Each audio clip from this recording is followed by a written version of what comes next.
Afternoon everyone.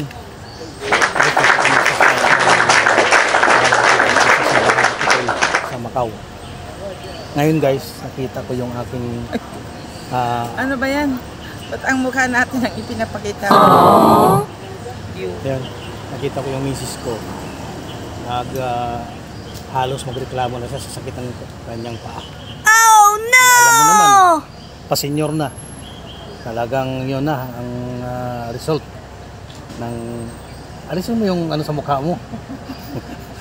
Ayaw mo pakita sa mukha. Malapit ka na mag-senior eh. Yun, sabi niya guys. Malapit ka na mag-61 years. Sabi niya guys, masahin daw yung kanyang paa. Halos din niya na makilos. Okay naman ako na may magpagbigay. Ngayon masahian po natin. Ngayon, yan na. Nice. Gawa niya akong masahista. Yan. Yan na guys. Yan. Tingnan nyo guys. Kala nyo wala akong talent sa pagpihilot. Wow! Ako ng tatay ko dati. Nabubuhay ko yung tatay ko. Ikaw na may Yan. Ganito nyo guys sa paghilot. Oh.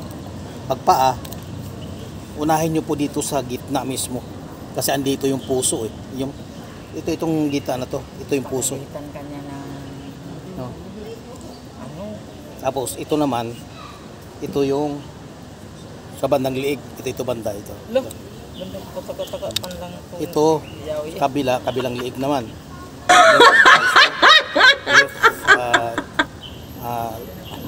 Liig, right na. Left na liig, right na liig. Nadurog na yung ano. Yan po. Ang gagawin natin dahil masakit daw yung Pre-taste ko. dahil masakit yung kanyang paa, unahin natin dito. Ganun muna natin, oh. Ganyan. Ginaganyan po yan. Ano ba yan? Wala naman yan sa... Para ka lang nagsusi ng ano sa kutsi. Then, pagdating dito, pupunta tayo sa kanan na liig. Yan, ganyan. Ay lang wala akong panghaplas. Then, after kanan, left naman na liig. Yan. Ika nga parang sangat po ng ano ng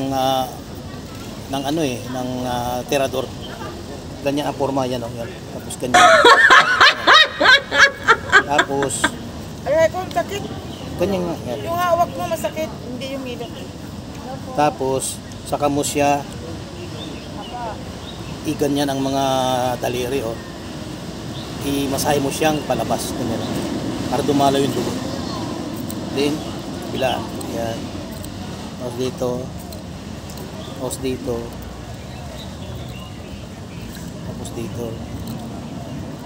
Tapos saka mo siya hawakan kabilaan dito sa likod at dito sa harap. Saka mo siya i-press ng madahan-dahan. Wow. Hindi malakas. Left, right, right, left, right. 5.90 lang. Kamo siyang ganunin. Oh.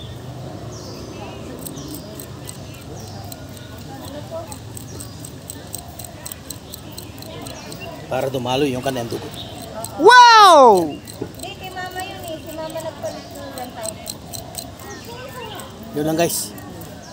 At least nakakuha kayo ng technique kung paano mag-massage ng paa. Thank you so much. Salamat po sa panonood sa aking mga content. God bless you all.